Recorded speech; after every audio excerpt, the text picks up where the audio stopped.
은 요한복음 7장 14절에서 24절까지 말씀이 되겠습니다.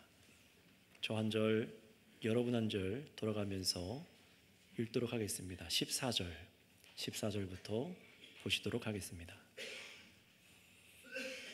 이미 명절의 중간이 되어 예수께서 성전에 올라가사 가르치시니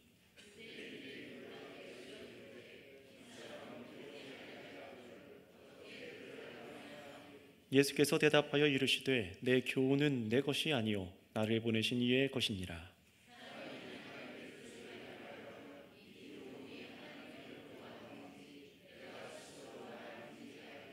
스스로 말하는 자는 자기 영광만 구하되 보내신 이의 영광을 구하는 자는 참되니 그 속에 불의가 없느니라.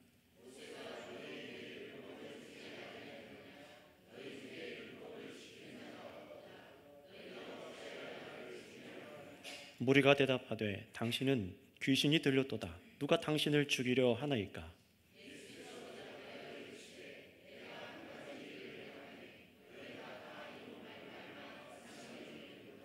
모세가 너희에게 할례를 행했으니 그러나 할례는 모세에게서 난 것이 아니요 조상들에게서 난 것이라. 그러므로 너희가 안식일에도 사람에게 할례를 행하느니라.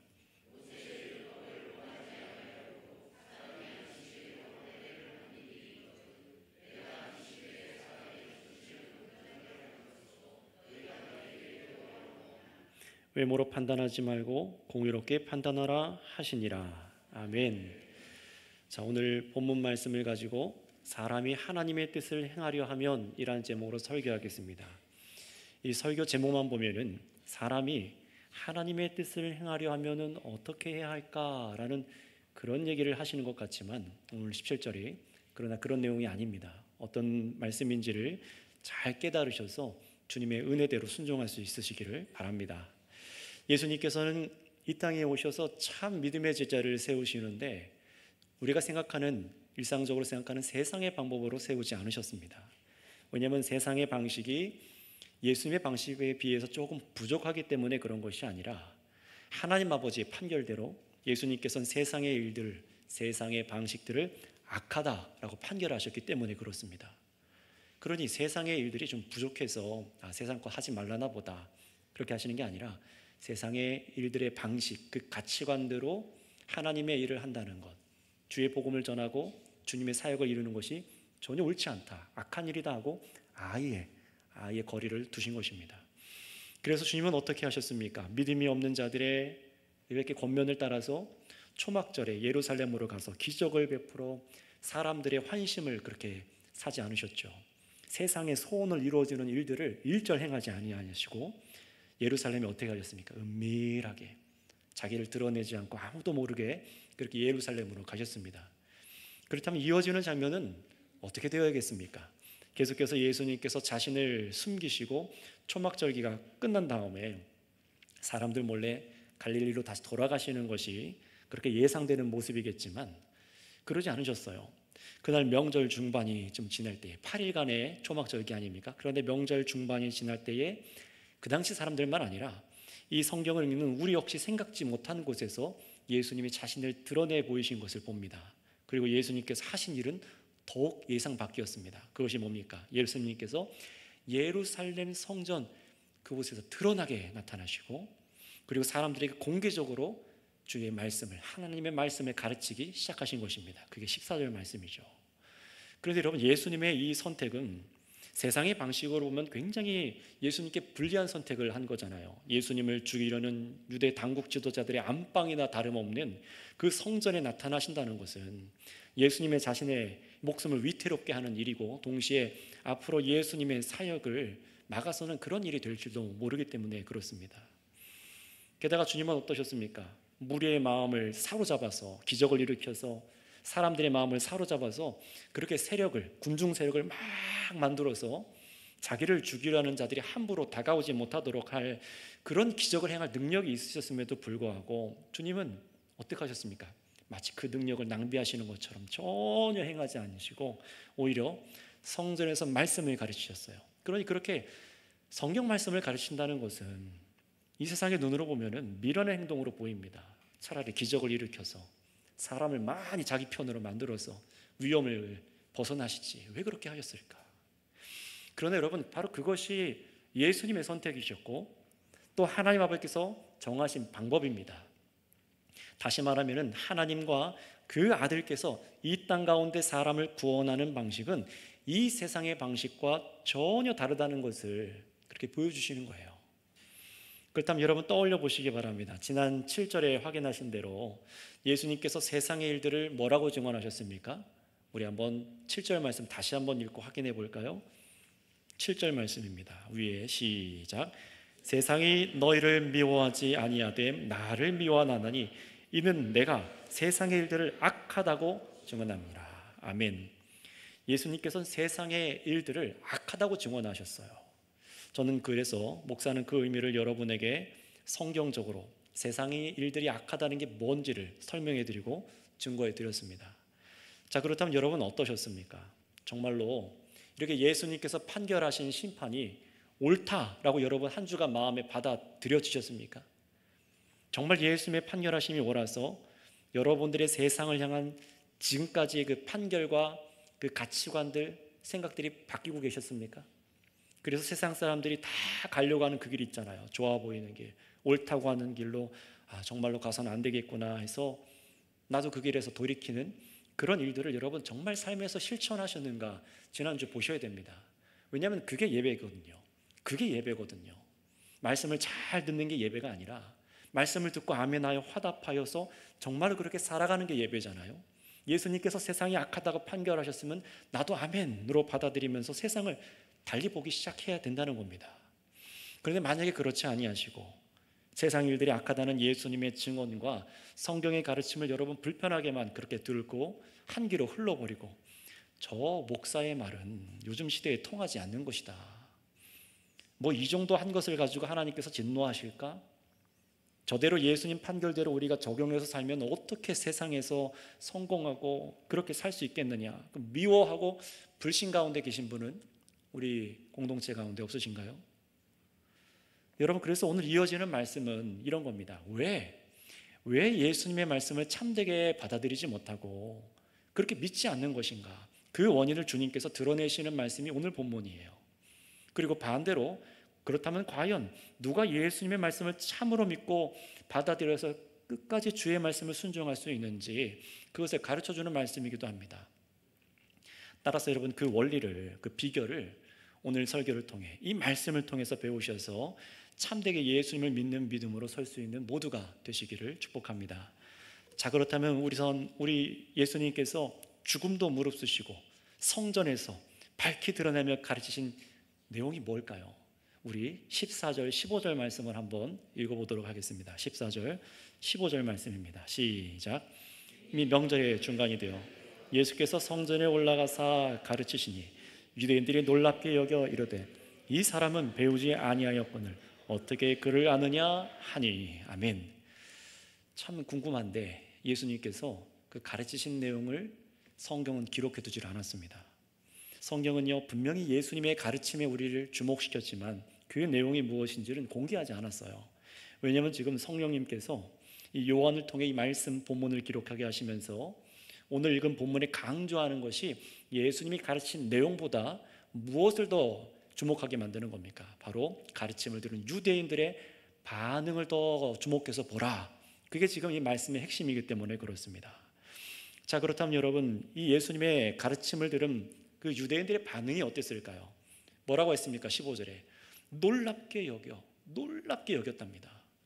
예수님을 죽이려던 유대인들조차 와서 죽이려고 왔는데 예수님의 가르침을 들어요. 어떻게 됐을까요?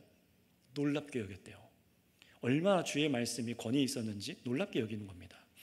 그들조차 당황시킬 정도의 가르침을 주신 겁니다. 자, 그런데 안타깝게도 이거는 긍정적인 반응은 아니었어요. 왜냐하면 그들이 정말로 놀란 이유는 뭐냐면은 예수님의 그 말씀이 정말로 새롭고 신선했고 그런 것도 있었겠지만 이들이 정말로 놀란 이유는 뭐냐? 이 사람이 배우지 아니하였거든 어떻게 그를 아느냐라는 이것입니다.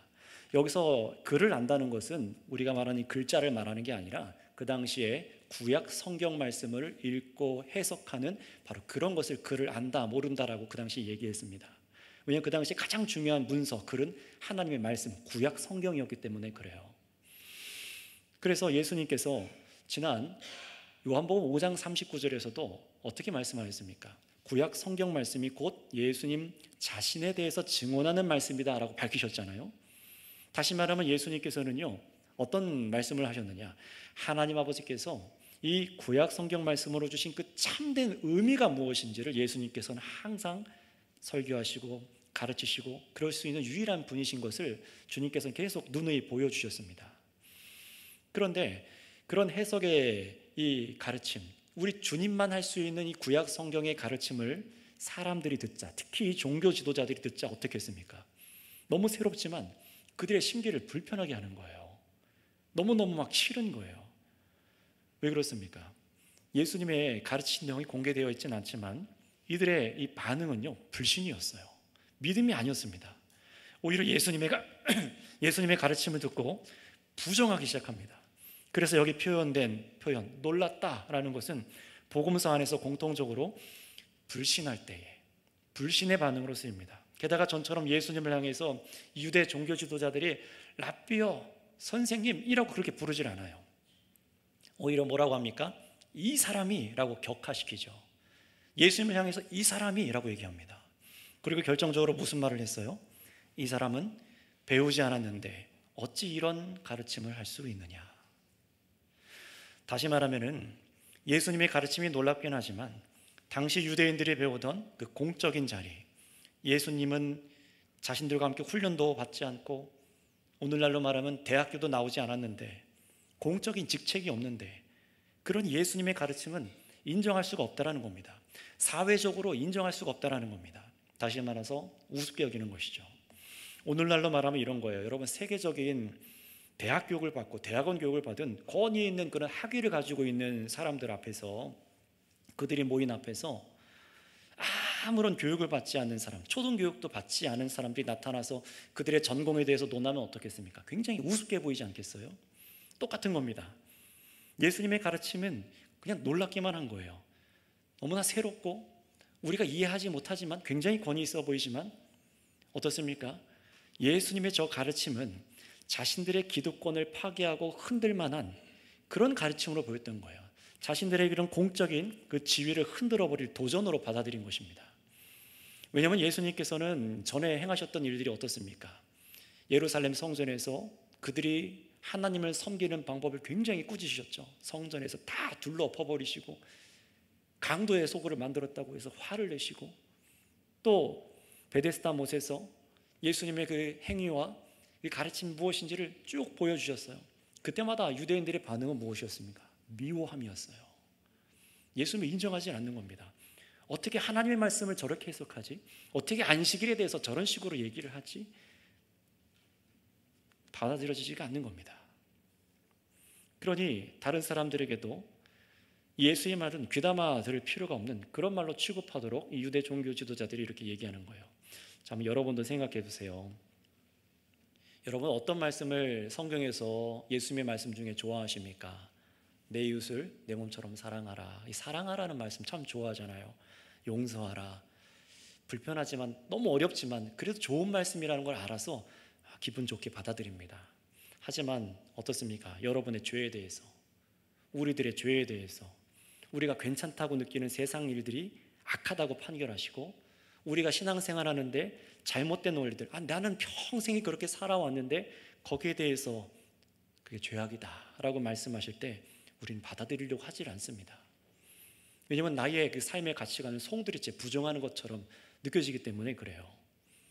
분명히 여러분, 우리 사람은 우리 마음 안에 이 죄의 습성은 하나님의 말씀을 거절하려고 하는 그런 습성이 있어서 이렇게 되는 것도 있지만, 또 어떤 생각이 우리가 이 세상에 살아가면서 작동하고 있는 줄 아십니까? 아이들은 잘 그러지 않는데, 저기 있는 우리 친구들처럼 어린 친구들은 그렇지 않는데, 우리 어른들이 되면은 점점 이 세상에 때가 묻으면 묻을수록 이런 생각이 작동합니다. 어떤 거냐면은 이런 겁니다. 저 종교 지도자들처럼 세상에 학위가 없는 예수님의 가르침은 신뢰하지 않는 거예요. 이 세상에 학위가 없는 예수님의 가르침은 그냥 저 하늘의 일이지, 우리가 살아가고 있는 이 세상의 일들이 어떻게 통용되고 어떻게 저 예수님의 말이 이 세상에서 우리를 잘 먹고 잘 살게 만들 수 있겠느냐. 세상 학계가 없는데. 여러분 생각해 보세요. 여러분이 살아가시는데 세상의 전문가들과 예수님을 한번 비교해 보세요. 누구를 더 귀담아 듣습니까? 누구의 말을 더 귀담아 듣고 살아가고 계십니까? 세상의 전문가들입니까? 예수님이십니까? 아니면 여러분 정말 예수님이 아니라 세상의 성공 가도를 달리고 있는 그런 사람들이 보이는 전문가들의 말에 더 귀를 기울이고 받아들이고 있으십니까? 여러분 교회에서는 예수님의 말씀을 듣고 우리가 다 아멘하지만 세상 전문가들의 권위와 가르침 앞에서 예수님의 가르침을 항상 2순위로 밀어내잖아요. 2순위면 얼마나 좋아요. 3순위, 4순위, 아예 순위에도 없어요. 뒤로 밀어내잖아요. 주의 말씀에서 당장에 결단하라고, 내일이 안 보여도 당장에 결단하라고 하는 게 주의 말씀인데 순종하지 않습니다. 그래서 어떻게 됩니까? 겪지 않아도 될 유혹을 세상에서 덥석 잡아서 내 안에 탐욕을 막 키워요. 그러다가 하나님께서 이 자녀를 그냥 둘 수 없으니 인생 채찍을 뒤집니다. 인생 채찍을 맞는 길로 가는 거예요. 예수님의 가르침을 절대적인 진리로 받아들이지 않기 때문에 발생하는 일인 것이죠.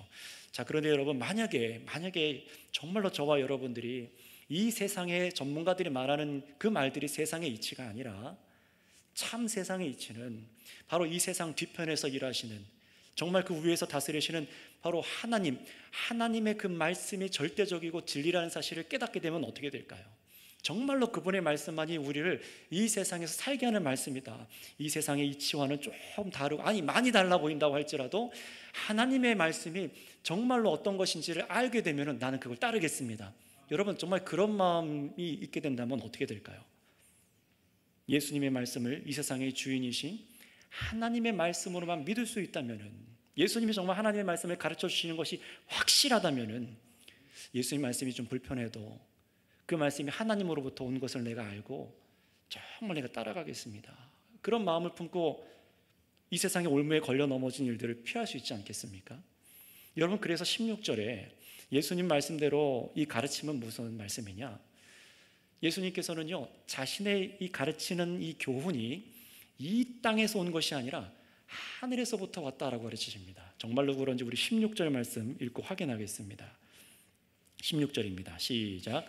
예수께서 대답하여 이르시되 내 교훈은 내 것이 아니요 나를 보내신 이의 것이니라. 아멘. 이 말씀을 잘 생각해 보세요. 지금 이 주일 여러분이 듣고 있는 말씀이 어디서부터 왔는지 그 근원을 생각해 보시라는 겁니다. 여러분 예수님의 이 가르침은 이 세상, 이 학교에서, 세상 신학교에서 온 것이 아닙니다. 사람들이 만들어 오는 문화, 종교, 예술에서 온 게 아닙니다. 예수님의 교훈은 지금 누구 것이라고 말씀하십니까? 나를 보내신 곧 하늘의 하나님의 것이라고 예수님은 밝히십니다. 이 말씀을 잘 생기면서 내가 얼마만큼 하나님의 말씀, 우리 예수님의 가르침을 무게감 있게 받아들이는지를 점검해 봐야겠죠. 예수님께서는 여기서도 겸손함으로 오직 자신은 아버지 뜻대로 사역하고 아버지로부터 교훈을 하는 거다, 자기를 가리세요. 겸손하게 하십니다. 물론 여기서 우리가 일반적인 교훈으로 우리도, 저와 여러분도 복음을 전할 때 내 말, 세상 말이 아니라 오직 나를 보내신 예수님의 말씀, 성경 말씀대로 증거하고 살아가야 된다, 이런 유익한 교훈도 얻을 수 있지만 더 중요한 것은 따로 있습니다. 그게 뭐냐면은 우리가 불편하고 또 인정이 잘 되지 않는 말로 들리는 이 예수님의 가르침이 사실은 그냥 여러 사람들이 말하는 세상 말들 중에 하나가 아니라, 예수님의 사견이 아니라 바로 살아계신 하나님의 말씀이라는 사실을 우리가 깨달아야 되는 것입니다. 이게 중요한 거예요. 구약 성경에 기록된 모든 역사를 신실하게 실행하시고 계시하여 주신 살아계신 하나님의 말씀이 바로 저 예수님의 입으로부터 나온 말씀이구나, 이거를 깨달아야지만 우리가 예수님을 신뢰하고 예수의 말씀을 붙잡고 하나님의 뜻대로 살아가면서 이 세상의 죄악의 길로 가지 않고 영생의 길로 갈 수 있다는 사실을 믿으시기 바랍니다. 그러니 여러분 예수님의 말씀이 어디서부터요? 참으로 위로부터 이 피조세계를 지으시고 유지하고 계신 하나님의 이 사역으로부터 나온 말씀이라는 것을 여러분 인정하셔야 됩니다. 그런 예수님의 가르침의 원천이 이 세상 사람들이 임명한 그런 가르침과 계승과 전통과 권위에 비해서 예수님의 가르침은 압도적인 권위를 갖고 계시죠. 그 누구의 말도 다 압도적인 겁니다. 제가 살아오면서 교회에서 어릴 때부터 배워왔던 그런 교회의 전통, 사람들의 말이 아니라 그것보다 더 높은 게 뭐예요? 예수님의 말씀이 가장 압도적으로 귀한 겁니다. 항상 비교해야 돼요. 나는 정말 무엇을 따라 살아가고 있는가? 저는요, 여기까지만 이 말씀을 묵상하는데도 굉장히 감사한 마음이 들었었어요. 예수님의 말씀을 그렇게 불신하고 격하시키기까지 하는 사람들을 향해서 예수님 여기 보니까 화 한 번 내시지 않더라고요. 저희들도 사실 그렇잖아요. 예수님 말씀을 얼마나 무시했습니까?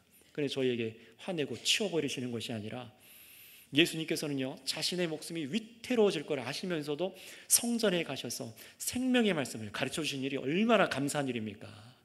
참으로 내 말이 나의 말이 아니라 하나님께서 보내주셔서 하신 생명의 말이다 가르쳐 주십니다. 성경의 잘못된 이해를 교정시켜 주시는 거예요. 교정해 주시는 거예요. 감사한 일이죠. 게다가 예수님의 말씀이야말로 사실 가장 믿을만하고 안전한 교훈이라는 사실을 우리에게 알게 해주시잖아요. 여러분, 이 세상의 교육과 학위로부터 나오지 않은 유일하신 하나님으로부터 온 가장 귀하고 완전한 교훈이 바로 예수님의 가르침에 있다는 사실을 우리에게 가르쳐 주신 거예요. 오직 우리가 바라봐야 될 게 무엇인지를 지금도 알려주시는 겁니다. 자, 그런데 여러분, 예수님의 이런 친절하심과 사랑은 여기서 끝나지 않더라고요. 우리가 어떻게 하면은 예수님의 말씀이 참으로 살아계신 하나님의 말씀인지 알 수 있는 그 비결도 가르쳐 주십니다. 정말 예수님이 가르친 말씀이 살아계신 하나님의 말씀일까? 정말 그 말씀대로 하면 되는 것일까? 이것을 알고 깨달을 수 있는 비결이 무엇인지 우리 주님께서 17절, 18절 말씀에 말씀하십니다. 우리 굉장히 중요한 구절이기 때문에 두 절 체크해 놓으시고 계속해서 보시면 되겠습니다. 17절, 18절입니다. 시작. 사람이 하나님의 뜻을 행하려 하면 이 교훈이 하나님께로부터 왔는지 내가 스스로 말함인지 알리라. 스스로 말하는 자는 자기 영광만 구하되 보내신 이의 영광을 구하는 자는 참되니 그 속에 불의가 없느니라. 아멘. 자, 17절에 사람이 하나님의 뜻을 행하려 하면, 정말로 하나님의 뜻을 행하려고 하면은 그제서야 어떻게 된다고요? 예수님의 교훈이 하나님으로부터 왔는지 아니면 예수님이 스스로 말하는 것인지를 분별할 수 있다라고 얘기하는 겁니다. 이 말씀을 여러분 잘 체크해 두세요. 어떻게 알 수 있다고요? 여러분들이 신학교를 가서 많이 배우고 많은 지식을 가져야지만 예수님 말씀이 정말 참 진리인가? 정말 하나님의 말씀인가? 이렇게 분별하고 알 수 있는 게 아니라 저와 여러분들이 하나님의 뜻을 행하려 하면 그제서 알 수 있대요. 이게 무슨 말인지 알아야 되지 않겠습니까? 여기서 사람이 하나님의 뜻을 행하려 하면 이라서 여기서 하면이란 단어가 우리 한글 번역에는 너무 간략하게 의미만 전달이 돼서 본래 의미가 잘 살아나질 않더라고요. 제가 찾아보니까 여기서 하면이란 단어는, 죄송합니다, 헬라어를 써서 델로라는 동사인데요, 아주 강렬한 뜻을 갖고 있어요. 뭐냐면 마음으로부터 바라는 거예요. 마음으로부터 간절히 원하는 거예요. 마음으로부터 간절히 기뻐하는 거예요. 정말로 마음으로부터 하나님의 뜻을 원하고 하나님의 뜻이 이 땅 가운데 내 삶 가운데 이루어져서 나도 그 일을 하기 원하는 것, 바로 그게 이 표현입니다. 하면이라는 단어예요. 그러니 여러분, 어떤 것입니까? 정말로 하나님의 뜻대로 행하는 것을 기뻐하는 사람, 하나님의 뜻대로 순종하기 원하는 사람은 어떻게 된다고요? 예수님의 가르치신 교훈이 정말로 하나님의 말씀이다라는 것을 안다라는 것입니다. 참 놀라운 말씀 아닙니까? 지식이 많은 사람, 그런 사람이 아니라, 돈이 많은 사람, 세상 학문이 많은 사람이 아니라 어린아이라 할지라도 난 정말 하나님 말씀대로 하고 싶어, 이 마음이 있는 사람이 예수님의 가르침을 듣고 정말 저거 하나님 말씀이야 라고 받아들인다는 거예요. 안다라는 거예요. 여러분, 바로 이것이 예수님께서 정말로 하나님의 말씀을 하는 것인지 아닌지를 알게 하는 비결로 우리에게 가르쳐 주신 말씀입니다.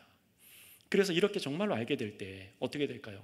예수님의 말씀이 하나님으로부터 온 말씀임을 정말로 아는 사람은 18절에 정말 예수님은 자기 자신의 영광이 아니라 하나님의 영광을 구하고 있구나, 정말 그래서 예수님 속에 불의가 없는 분이라는 사실을 깨닫게 되는 것이에요.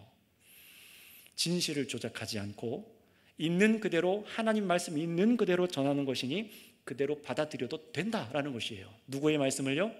예수님의 말씀을요. 하나님의 말씀인 건 알겠는데 예수님도 똑같은 말씀을 하시는가? 맞습니다. 만약에 여러분 반대로 생각해 보세요. 예수님께서 하나님의 영광을 구하지 않고 구약 성경 말씀을 풀되 예수님 자신의 뜻대로 그냥 교훈하고 유대인들을 가르쳤다면 어떻게 됐을까요? 저와 여러분들이 불편해야 할 말들을 다 빼버리고, 하나님 말씀에서 빼버리고, 세상 일들이 악하다고 말하는 하나님의 판결도 빼버리고, 초막절에 그저 이 축제와 같은 자리에서 복 빌어주고 좋은 얘기 해주고, 세상에서 희망적인 거 뭐 없나 찾아내셔서 예수님께서 세상적인 교훈과 위로를 가르치셨다면은 여러분, 그것은 하나님의 영광을 구하는 게 아니죠. 예수님 자신의 영광을 구하고 정말로 불의한 일을 행하시게 된 겁니다. 믿을 수 없는 얘기를 하는 것이라는 거예요. 그러나 예수님 그러지 않으셨다는 것이죠.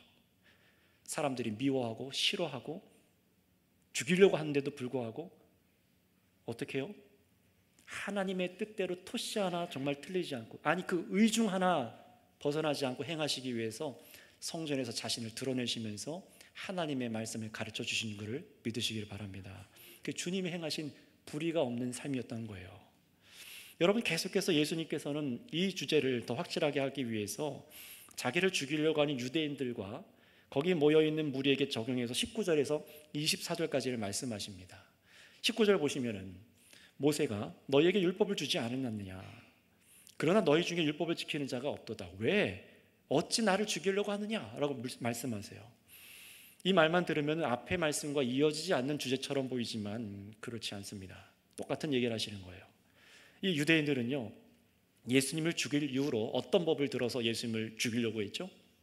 어떤 법을 들어서 예수님을 죽이려고 했습니까? 38년 된 병자를 고칠 때 뭐 때문에 예수님을 죽이려고 했죠?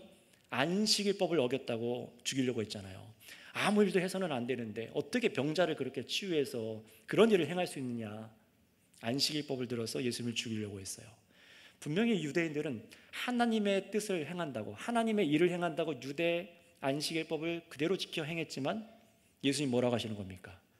너희는 하나님의 뜻대로 행하는 게 아니야, 율법을 지키는 게 아니야 라고 그렇게 얘기를 하시는 거예요. 왜냐하면 유대인들이 안식일에 아무 일도 해서는 안 된다고 그렇게 가르치면서도 예외로 두는 규정이 한 가지 있었기 때문에 그렇습니다. 어떤 것일까요? 바로 할례법이에요. 할례라고 여러분 아시죠? 유대인은 하나님의 언약대로 남자아이가 태어나면 난지 8일 만에 이 남자아이 생식기 끝 포피를 잘라내는 할례를 행해야만 했습니다. 어떤 의미입니까? 구약의 언약, 정말로 생명의 언약에 이 아이도 들어와 있다라는 것을 나타내주는 너무나 중요한 표징이 그 당시 유대인들의 할례였어요. 그러니 아이가 태어나서 8일째 된 날을 보니까 안식일이에요. 어떻게 될까요? 안식일이니까 아무 일도 행하지 말라고 했으니까 칼을 들어가지고 아이의 살을 자르는 건 의료 행위에 해당되니까 일하지 말아야 되잖아요. 그런데 어떻게 했어요? 할례를 행했습니다. 왜 그럴까요? 바로 이런 겁니다. 율법과 율법이 부딪히는 지점이 있어요. 모순되는 것 같지만 아닙니다. 이럴 때는, 율법이 부딪힐 때는 우선되는 것이 있다라는 거예요. 둘 다 지켜야 되지만 우선되는 법이 있다라는 것을 유대인들도 알았다는 겁니다. 그래서 어떻게 했습니까? 이들은요, 안식일이 돼도 항상 할례를 행했습니다. 그런데 예수님께서는 어떻습니까? 안식일 날 사람을 고쳤다는 것으로 예수님을 사람들이 비방하고 죽이려 했어요. 유대인들은 하나님의 생명의 약속을 표현하는 그 신체의 일부를 배우는 할례는 인정하면서도 사람의 전신을 온전케 하는, 생명을 치유하는 일은 비방하고 있는 거예요. 얼마나 모순적인 일입니까? 여러분, 예수님은 할례보다 더 큰 일을 행하신 것을 믿으시길 바랍니다. 신체 일부를 잘라내서 유익을 주는 그런 할례보다도 안식일과 할례가 사실 표현하고 있었던 하나님의 뜻, 정말로 사람을 온전하게 하고 회복시키는 바로 그 치유하는 사역을 예수님께서 안식일날 보여주셨어요. 그래서 안식일을 보면서 뭘 느껴야 되는 거예요? 그 치유를 보면서 하나님께서 참으로 하나님의 생명의 일을 저 예수님을 통해서 행하고 계시구나, 하나님의 뜻이 예수님을 통해 일어나고 있구나 하고 막 즐거워하고 기뻐해야 되는데 어떻게 했습니까? 안식일법을 디밀면서 왜 이날 안 지켜요? 하고 그냥 예수님을 정죄할 뿐입니다. 여러분, 안식일의 목적은 단지 일을 금하는 것이 목적이 아니었어요. 사람을 완전히 회복시키겠다는 참 쉼, 참 안식의 뜻을 품은 날이 바로 안식일이었습니다. 바로 예수 그리스도를 상징하죠. 그래서 하나님 아버지께서 계획하신 안식일의 의미와 할례의 의미를 이루시는 분이 예수님인 것을 성경에서 우리에게도 보여주지만, 그 당시 유대인들은 어떻습니까? 그저 안식일법을 빌미로 예수님의 사역을 경멸하고 예수님을 미워하고 죽이려 한 거예요. 다시 말하면 유대인들은요, 율법대로 안식일법도 지키고 할례법도 지키지만 하나님의 뜻이 무엇인지는 생각하지 않았다는 거예요. 법은 지키지만 문자적으로 지키는데 도대체 이 의미가 뭘까? 하나님의 의중이 뭘까? 하나님의 뜻이 무엇일까는 생각하지 않았다는 거예요. 그래서 어떻게 합니까? 구약 성경을 읽어도 거기서 본래 하나님의 뜻을 읽어내기보다 안식일을 어떻게 그냥 받아들입니까? 그냥 지키면 복 받는 날, 안 지키면 저주 받는 날. 그래서 안식일법을 지키냐 안 지키냐 이걸로 사람을 통제할 수 있는 강력한 수단으로 그것을 삼습니다. 그 의미는 필요 없어요. 뭔지도 이제 관심이 없습니다. 그 법을 가지고 사람들을 판별하고 정죄해서 예수님의 하나님의 이 안식일법을 갖고 군림합니다. 백성들을 위해 군림해서 자신들의 영광을 구하며 살아가는 것이 바로 이 종교 지도자들이었어요. 안식일법을 이용해 먹은 것이죠. 안식일법을 어기는 사람을 성경을 빌미로 고발해서 처벌해서 이런 권위를 자신들의 권력과 영광의 수단으로 이용한 겁니다. 그러면서도 우리는 하나님의 일을 하고 있대요. 할례조차도 하나님의 뜻대로 기대하고 행하는 것보다 할례도 어떻게 생각했습니까? 할례를 행한 우리는 표가 있기 때문에 선택된 민족이야, 우월감으로 쓰는데 그냥 할례를 사용했어요. 하나님의 언약의 약속의 의미는 아무것도 생각하지 않습니다. 자, 그렇다면 여러분, 왜 성경 말씀을 두고도 하나님을 섬긴다고 하는 이 유대인들이 이렇게 망가지게 된 것일까요? 앞에 말씀대로 하나님의 뜻을 행하려 하는 참된 마음이 그들 안에 없었기 때문에 그렇습니다. 예수님이 얘기하시는 거예요. 너희들 안에 정말 하나님의 뜻대로 행하고자 하는 그 참된 마음이 없어서 그런 것이다. 그래서 하나님 아버지의 뜻대로 안식일에 사람을 치유하신 예수님의 사역과 그 가르침을 전혀 이해하지 못하고 오히려 비난하고 죽이려고 한 것이죠. 그래서 24절에 뭐라고 하시는지 한번 우리 다 같이 마지막 구절 말씀만 읽어보도록 할까요? 24절입니다. 시작. 외모로 판단하지 말고 공의롭게 판단하라 하시니라. 아멘. 여러분, 무엇을 기준으로 예수님을 판단하지 말라고 해요? 네, 외모로 판단하지 말아라 하시죠. 여기서 외모란 그냥 생김새 그런 얘기를 하는 게 아니라 유대 사람들이 세워둔 기준, 랍비 학교, 그런 수업을 받지 않고 어떤 사회적인 지위, 세상의 어떤 그런 모습을 보고 그 사람이 어떤 배우에 태어났냐, 얼마나 좋은 감에 태어나고 배웠느냐, 이런 걸로 보지 말라는 거예요. 그런 걸로 예수님을 판별하지 말라는 겁니다. 세상 기준으로 예수님의 말을 판단하지 말라는 거예요. 대신 무엇으로 판별하라고 합니까? 공의롭게 판단하라 라고 하시잖아요. 여기서 공의는 세상이 말하는 공의의 기준이 아니라 하나님의 뜻에 부합한지 아닌지를 말하는 것입니다. 정말 하나님의 뜻에 부합한지 아닌지에 따라 판단하라고 말하는 거예요. 그래서 하나님의 뜻을 이루고자 하는 사람들은 어떻게 했어요? 정말로 하나님의 뜻을 이루고자 하는 사람들은 예수님의 말씀과 가르침과 그 행동을 보면서 하나님의 뜻과 부합한지 아닌지 보면서 어떻게 느끼겠습니까? 정말로 저분이 하나님 아버지의 뜻을 이루고 있구나, 그것을 깨닫게 되는 것입니다. 그런 마음으로부터 정말 하나님의 뜻을 이루는 것엔 관심이 없고 그렇게 그냥 문자적으로 지키고 살아가는 사람들, 나의 만족과 내 영광 위에 살아가는 사람들은 어떻게 되는 거예요? 예수님의 참된 사역을 보고도, 예수님의 참된 가르침을 듣고도 하나님 아버지께서 우리에게 말씀하신다는 사실을 깨닫지를 못하게 되는 것이에요. 여러분, 유대인들이 참으로 하나님의 뜻이 이 땅 위에 이루어지기를 정말로 원하고 그렇게 살아왔다면 안식일날 38년 된 병자를 완전하게 예수님께서 고치신 것을 보면서 정말로 하나님의 뜻이 이루어진 거구나, 자신들의 체제를 위협하려고 하는 것이 아니라 정말로 하나님의 뜻이 이루어진 것이구나를 알고 기뻐했어야 된다는 거예요. 그러나 그 유대인들은 그러지 않았어요. 거절했습니다. 이 땅 위에 하나님의 뜻이 이루어지는 것은 사실 관심 바뀌거든요. 여러분, 저와 여러분들은 어떻습니까? 여러분도 어떻습니까? 정말로 하나님의 뜻이 이 땅 가운데 우리를 통해 이루어지는 것이 그게 정말 여러분 인생의 목적입니까? 인생을 사는데 중요한 것은 우리가 정말로 살려면은 우리 인생을 사는데 가장 중요한 것은 하나님의 뜻이 저와 여러분들 가운데, 여러분 가정에, 여러분의 직장에, 여러분 삶과 교회 가운데 이루어지는 것이 중요한 것이잖아요. 그래서 나의 모든 삶을 통해 하나님의 뜻이 이루어져서 하나님께 영광을 돌리는 바로 이 삶이 우리가 원해야 되는 것인데, 지금 이 사람들 마음, 유대인들 마음에 뭐가 자리 잡고 있습니까? 하나님의 뜻이 아니라 이 땅 위에 품고 살아온 내 뜻이 이루어지길 바라고 자기 영광을 구한다는 겁니다. 세상의 사람들이 쌓아온 학문과 학위와 지식과 성공의 그 기회들, 나도 그래서 거기에 몸담고 열심히 그걸 소비하고 살아가고 있는데, 나도 거기에 몸담고 살아가고 있는데 예수님께서는 그걸 악하다고 하시는 거예요. 굉장히 기분 나쁘죠. 여러분도 한번 생각해 보세요. 여러분들이 지금까지 인생을 살아오면서 세상에서 괜찮다라고 생각했던 일들, 여러분들 신앙생활에서 이거 하나님의 일이야 라고 생각했는데 막상 성경을 펼쳐서 제대로 확인해 보니까 그게 죄악이래요. 잘못됐다는 겁니다. 돌이키라고 말씀하십니다. 여러분, 그때마다 어떻게 됩니까? 이런 사람들은요, 자신의 정말 이 삶을 부정하는 것처럼 느껴져서 화를 냅니다.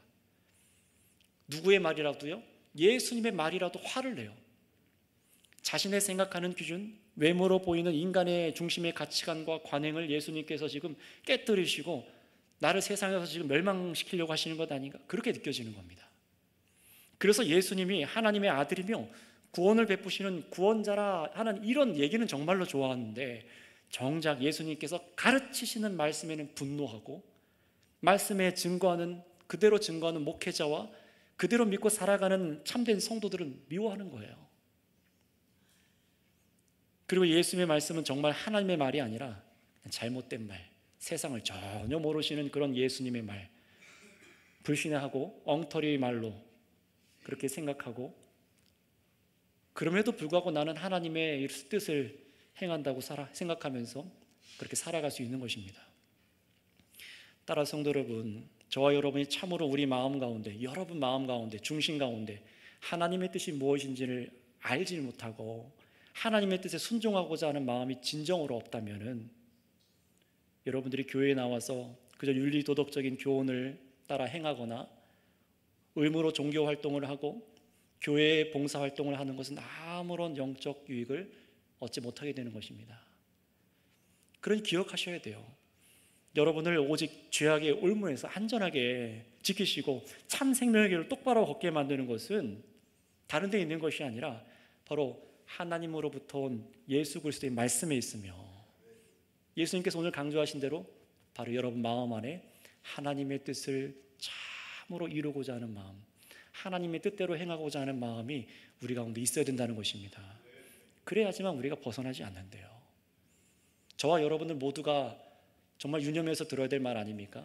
목사인 제가 만약에 그냥 이 설교하는 것을 기능적으로 이해하고 기술적으로 이해하고 직업적으로 이해해서 그냥 영업을 한다고 생각해 보세요. 어떤 일이 벌어지겠습니까? 지옥행이죠. 지옥행 열차를 끌고 가는 것이죠. 제 마음에도 항상 무엇이 있어야 됩니까? 하나님의 뜻을 행하려 하는 마음, 정말로 하나님의 뜻이 이루고자 하는 마음이 없으면 목사도 벗어날 수 있습니다. 그러니 여러분들 마음에 이 마음이 있는지를 확인하세요. 오늘 말씀의 핵심 17절의 말씀대로 우리 마음에 하나님의 뜻을 행하고자 하는 마음이 있어야지만 우리는 예수님의 말씀이 하나님으로부터 참 생명의 말씀이라는 것을 깨닫고 붙잡고 신뢰하고 걸어갈 수 있게 되는 것을 믿으시기 바랍니다. 그러니 성도 여러분, 하나님을 믿는다고 하면서 자꾸만 이 예수님의 특히 요한복음 말씀이 혹시 불편하게 들리고 나를 화나게 만들고 참으로 믿고 따라야 될 생명의 복음으로 받아들이지 않는 분이 계십니까? 그렇다면 그런 분들 여러분의 마음을 점검해 보세요. 나는 정말로 하나님의 뜻을 기뻐하고 있는 사람인가? 여러분 인생에 가장 행하기 원하는 뜻이 하나님의 뜻이 아니게 된다면 여전히 세상이 기준이고 세상의 외모로 보여주는 게 전부인 것 같으며 이 땅에 여러분의 영광을 위해서 그렇게 살아가고 계시다면 어떻게 되실까요? 계속해서 예수님의 가르침을 멸시하는 죄를 이 땅에서 짓게 될 것이고, 예수님 믿는다고 말해도 죄를 짓고 살아가다가 영벌에 빠지게 됩니다. 여기 유대인들처럼 예수님마저도 세상 기준으로 판단하고 믿지 않는 악한 상태로 발견되고 말 겁니다. 우리는 그것을 경계해야 되는 거예요. 가장 무서운 일이잖아요. 따라서 성도 여러분, 여러분이 오늘날 살아가고 있는데 지금 나는 누구의 말을 더 신뢰하고 하나님 말씀처럼 듣고 있는지 생각해 보세요. 예수님 대신에 세상의 말들을 더 하늘의 하나님 말처럼 따르고 있는 분이 혹시 우리 가운데 없으십니까? 하나님께서는 이런 우리의 악함을 아시고도 예수님을 세상과 반대로 베들레헴 구유에서 나게 하셨어요. 여러분, 우리가 인정할 만한 곳, 저 유명한 대학교 나오시거나 아니면 왕가에서 태어나게 하시지 않았습니다. 왜 그러셨을까요? 겸손하게 하시려는 이유도 있었지만 더 결정적인 이유는 무엇입니까? 왜 예수님을 아무런 교육도 받지 않게 하시고 구유 위에서 그렇게 태어나게 하신 것입니까? 바로 예수님의 교훈이 이 세상에서 나온 것이 아니라 참으로 하나님으로부터 온 것을 알게 하시기 위해서입니다. 이 세상에 속한 게 아니라는 거예요. 그러니 우리가 지금 누구의 말씀을 듣고 있는 겁니까? 이 땅에 그저 그런 위대한 어떤 성인의 말을 듣는 게 아니라 살아계신 하나님의 말씀을 듣고 있는 것입니다. 따라서 예수님의 가르침이 분명히 우리의 삶 가운데, 가치관 가운데 부딪힐 때가 있잖아요. 불편하고, 정말로 저 예수의 말씀이 정말 저 설교에 들은 대로 내가 살면 정말 살아갈 수 있을까? 의심이 들 때라도 여러분 어떻게 하셔야 됩니까? 예수님의 말씀의 근원이 이 땅의 것이 아니라는 것을 생각하셔서 주의 말씀을 붙잡으시길 바랍니다. 이 세상이 아닌 정말로 구원하시는, 이 세상은 우리를 구원하지 못하잖아요. 그러나 구원하시는 하나님으로부터 온 뜻이라는 것을 알고 받아들이셔야 되는 거예요. 그리고 하나님의 뜻을 기뻐 순종하고자 하는 마음을 여러분 품으시기를 바랍니다. 그때서야 정말 예수님의 가르치신 이 삶이야말로, 이 말씀이야말로 가장 안전한 말씀이구나, 참 생명의 말씀이구나, 더욱더 기쁨으로 원하며 따라가게 될 줄 믿습니다. 그런데 만약에 여러분 오늘 이 설교를 듣는 내내, 아니 지금까지 이 마음이, 오늘 성경에서 말씀한 예수님께서 가르치신 이 마음이 내 안에 없다는 것이 혹시 발견되신 분들이 계시다면은 오늘까지 이 요한복음에서 말씀하신 주님의 가르침을 떠올리세요. 정말로 성령으로 나를 만져주시옵소서. 나의 학식으로 내가 더 많이 배워서 주님의 뜻을 아는 것이 아니라, 이 마음이 생기는 게 아니라 성령으로 내 안에 새 마음을 창조하여 주시옵소서. 하나님의 뜻을 행하고자 하는 그 열정의 마음을 나에게 허락하여 주시옵소서. 여러분 여기서 분별하셔야 돼요. 하나님의 뜻 들었습니다. 하나님 말씀을 들었어요. 그런데 여러분 세상에서 좋아하는 가치관도 있잖아요. 그럴 때 여러분 어떻게 하세요? 그래도 하나님 내가 믿으니까, 예수님 믿으니까 그래도 이걸 하나님의 말씀을 선택해야지 합니다. 그런데 이것은 하나님의 말씀을 정말로 원하는 삶이 아니에요. 왠 줄 아십니까? 여전히 마음 한 구퉁이에다가 세상에 좋아하는 방법, 방식, 가치관을 같이 두고 있기 때문에 그래요. 정말로 하나님의 뜻을 이루고 원하는 것은 뭐냐? 내가 갖고 있던 세상의 방법, 가치관을 버리는 겁니다. 미워하는 겁니다. 오직 내 마음의 중심에 하나님의 뜻이 이루어지는 것만을 원하는 마음, 이 마음이 우리 안에 창조되기를 간절히 바라고 기도하시길 바랍니다. 하나님 아버지께서 아들 예수님께로 이끌어 주시기를 간절히 기도하시길 바랍니다. 그래서 어떻게 하셔야 돼요? 정말로 나도 외모로 예수 그리스도의 말씀을 판단하는 것이 아니라, 세상 기준으로 예수님의 말씀을 가타부타 판단하는 것이 아니라, 정말로 하나님 아버지께서 주신 말씀인 것을 깨달을 뿐만 아니라, 그래서 내 마음에 어떤 마음이 있어야 돼요? 세상에서 내가 사랑하고 좋아했던 것, 예수님께서 판결하신 것을 미워해야 돼요. 내 영광을 구하던 마음을 미워하셔야 됩니다. 그래서 오직 예수님이 가르치신 그 행하심만이, 주의 말씀만이 옳습니다 라는 마음으로 참으로 주님을 사랑하고 참으로 주님을 즐거워할 수 있는 저와 여러분 다 되시기를 바랍니다. 같이 기도하겠습니다. 합심해서 한 가지만 기도할게요. 여러분, 설교를 듣고 나서, 말씀을 듣고 나서 그냥 끝나는 것이 예배가 끝나는 게 아닙니다. 말씀에 응답이 있어야 돼요. 바로 여러분의 응답입니다. 바로 믿음으로 드려지는 기도와 삶의 예배로 응답하셔야 됩니다. 그리고 오늘 기도하세요. 주님, 오늘 말씀대로 주의 말씀이 곧 하나님 아버지로부터 온 것을 나에게 믿게 하여 주셨습니다. 이 믿어지는 믿음을 주셨습니다.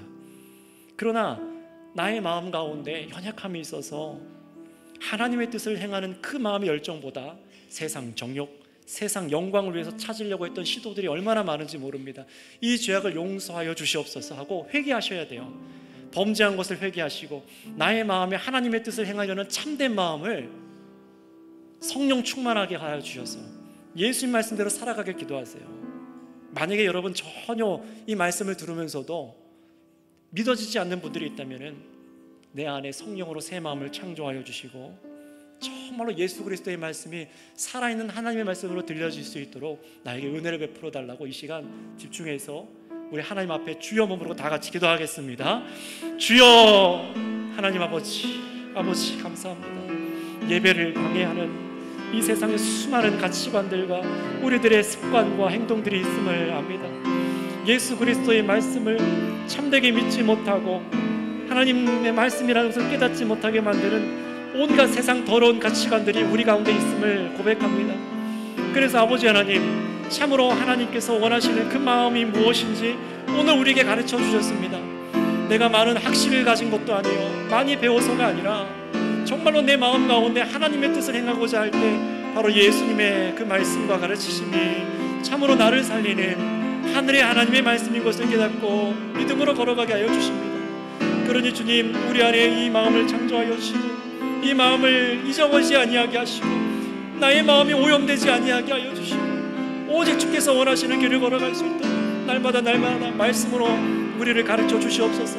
그래서 세상의 온갖 정욕과 음란과 더러움과 불신과 폐역함을 미워하게 하여 주시고 오직 하나님께서 원하시는 뜻이 예수 그리스도의 입으로부터 증거되었사오니 예수님의 말씀을 듣고 믿는 자로 참으로 순복하는 저희들이 다 되게 하여 주시옵소서. 하나님 아버지, 이 선교교회 가운데 주님 새 일을 행하여 주시고 이 거룩한 일들이 은혜 가운데 일어나게 하여 주시고 은혜를 허락하여 주셔서 참으로 생명의 길을 다 같이 걸어갈 수 있도록 역사하여 주시옵소서. 우리의 인생의 소원이, 인생의 마음이 우리 주님의 주님의 뜻을 행하는 것이 되게 하여 주시옵소서. 하나님 아버지, 감사를 드립니다. 참으로 저희를 택하여 불러주시고 그리스도 안에서 용납하여 주시고 저희들에게 생명의 길을 비춰주심에 감사를 드립니다. 저희들은 영적으로 어두워서 이 세상에 있는 것만을 기준으로 삼았었고 이 세상의 이치들이 나를 살게 할 것이라 생각했었고 이 세상의 가치관들이 나를 행복하게 만들 것이라 그렇게 헛된 착각의 꿈을 꿉니다. 그러나 이런 저희들에게 정말로 광명의 빛 예수 그리스도의 말씀을 비춰주셔서 하늘의 하나님의 말씀을 듣게 하심에 감사합니다. 이 세상과 부딪히고 충돌한다 할지라도 그러니 주님, 하나님의 말씀이 정말 우리를 살게 하는 생명의 말씀인 것을 믿게 하여 주시니 우리가 오직 그리스도의 말씀에 순종할 수 있는 선교교회 모든 공동체가 되게 하여 주시옵소서. 더욱 그렇게 살기 위해서 예수님의 말씀에 완전하게 100% 참으로 순종하기 위해서 주님, 우리 마음에 하나님의 뜻을 행하고자 하는 마음을 날마다 일으켜 주시옵소서. 그래서 세상 영광 구하지 않고 하나님의 뜻을 바라고 원하는 주의 성도들로 붙잡아 주실 것을 간구하며 우리 구주 예수님의 이름으로 기도드렸사옵나이다. 아멘.